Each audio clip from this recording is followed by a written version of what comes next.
Hi everyone, and welcome back to my kitchen. We are going to be making a pickled beet recipe today. So I actually picked up a 10-pound bag of beets, kind of heavy, from a local farmer. I had to buy them this year. A couple of years ago I actually grew more than that in my garden, and I had pickled beets for the first time.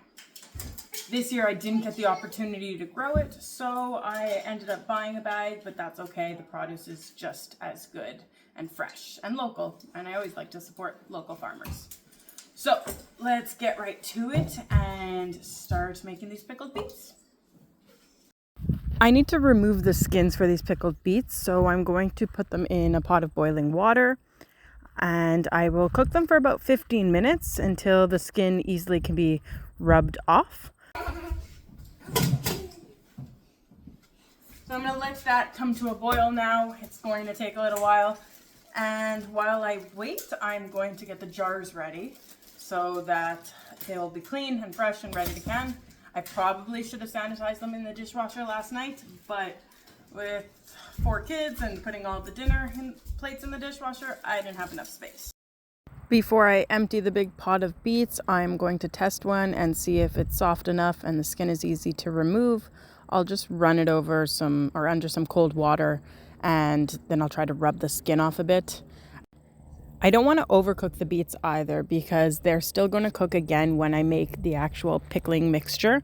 So I don't want them to become like super mushy. I want to cook them just enough for the skins to be easy to remove. I will empty out this pot now. I figure they've cooked long enough, and right away I will hit them with some cold water to stop the cooking process. This will ensure that they're still a bit crunchy once they're finished. My kids really like pickled beets. They are not a super strong, like acidic flavor that you would find in most pickled vegetables, because the beets themselves are very sweet. So I often like to give it to them on the side of their dishes. The sweet and acidic taste is a nice contrast to a meal that is very rich, something that has a lot of like heavy meat or pasta, cheesiness. So I'm actually going to eat these pickled beets on the side of steak and mac and cheese today. That's what I'll be serving the family for dinner, and it's just a nice fresh addition. Now I'm trying to figure out here what the best procedure is to peel all of these beets and chop them up. Initially I try to rub off the skin, but I don't really enjoy how that is going. I feel it's very messy. I'm getting skin everywhere, and it's not coming off as smooth as I had hoped. So that's okay. I will be flexible, and I will change the procedure I had in mind. I always make sure to take out several bowls. One especially I use as a garbage bowl. So it's for everything that I want to compost later. It's a lot easier for me to put everything that I need to discard in a bowl right next to me than to keep reaching over to the garbage or to the compost. The greatest challenge with these longer projects sometimes is keeping my kids occupied, and right now keeping the baby asleep. She had been sleeping for a while on me, so I really wanted to tackle this project. I know that I can get a good amount of work done while she sleeps on me, so sometimes that's the time I choose to work. I know that it can be really hard as a parent and as a mom to get things done in the kitchen with kids all around, but I encourage you to try to involve your kids in the process, and it makes it a lot easier. It becomes a learning activity for them, and just manage your expectations. Don't try to do too much. If you try to take on too much of a task and it doesn't work out, it's okay. It will be fine. You can continue. You can pick up later. Also, by involving my kids, they really learn the value of food, of good food, and they tend to appreciate it a bit more, especially if they help make something. Then they are often excited to try it. So here I'm finally finishing up peeling these beets. I have a whole cutting board full of beets. I'm going to try to tidy up a bit before I move on to the next step. I want to make sure that it goes as smoothly as possible, and that way if I need to tend to one of my kids or do something else, then I'm not leaving myself with a giant mess in the kitchen. So I'll just rinse out a couple bowls. I'm going to put all these beets back in the bowl that I was using to cool them so that I can give them a quick wash. I had never tried pickled beets until I was an adult, or actually until I had grown them in my own garden. I didn't know what to do with pounds and pounds of beets that I had grown. I kind of just planted them without a plan in mind.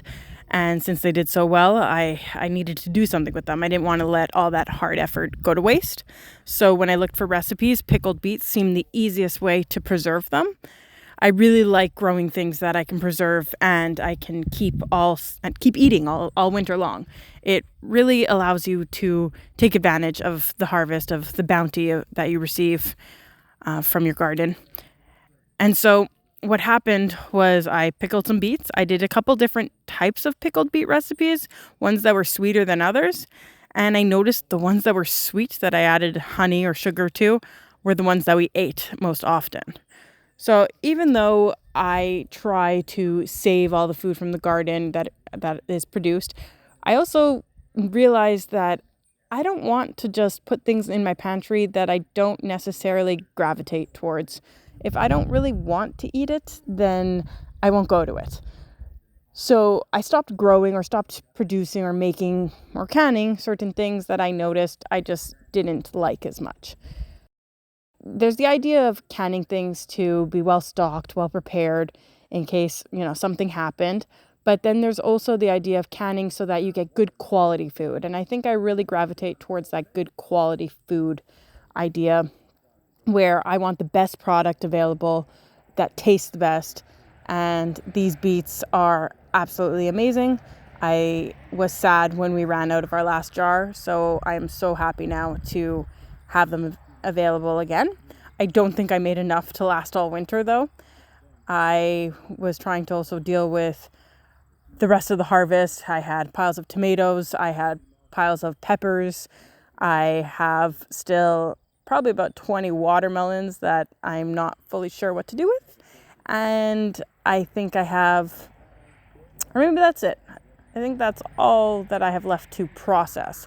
So adding the beets to my list of things to process was not ideal, especially with a baby, but I knew I really wanted to have some beets to enjoy this winter.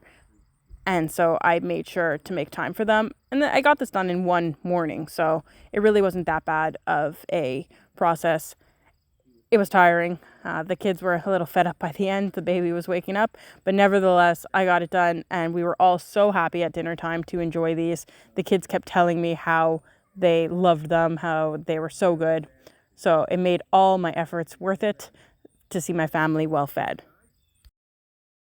As you can see, I'm slicing these beets up. I like to slice them into little, I would say 1/4 inch sized kind of triangles.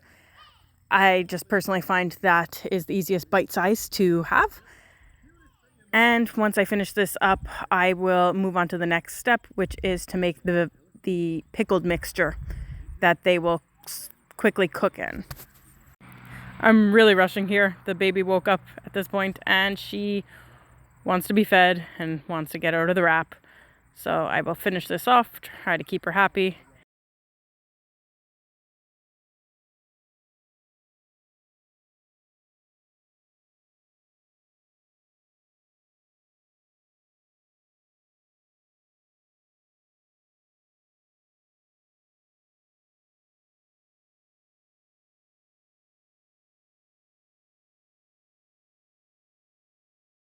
Finally, I'm done. I feel a level of success. I am going to go sit down actually for a little bit before I move on, take care of the kids, play with them a bit, get some other little tasks done, and I will come back after. After relaxing for a bit, I'm ready to get back to it. In this pot, I added 4 cups of white vinegar, I added 2 cups of sugar, and 2 cups of water. You could actually use the water from the beets that you previously boiled. It would add just an even sweeter element, but I dumped it all out. I kind of forgot about that. No worries, they will still be delicious. So I'm going to wait for the water to come to a boil, and I will add all of the cut beets into it. I also sliced up a white onion, or yellow onion, I should say, there.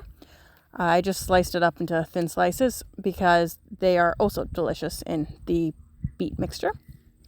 I'm going to add everything to the pot and I will wait for this to return to a boil, and I will simmer it then for about 2 minutes. before I start jarring it. I love how vibrant and the color of the beets become when you cook them. I mean, they are pretty bright right away, but they're just absolutely beautiful, and it just adds to the visual appealingness of the dish. I make sure to move this around because although the recipe had 10 pounds of beets in mind, I feel like there was a little bit less liquid than I would have liked. Nevertheless, it still did the job. It filled the jars. I had about, I'd say maybe a full cup of beets left over in the end, which I just put in a little Tupperware container and I fed to my family for dinner that night. Here's the final product, and I ended up getting 4 jars full. I hope you enjoy.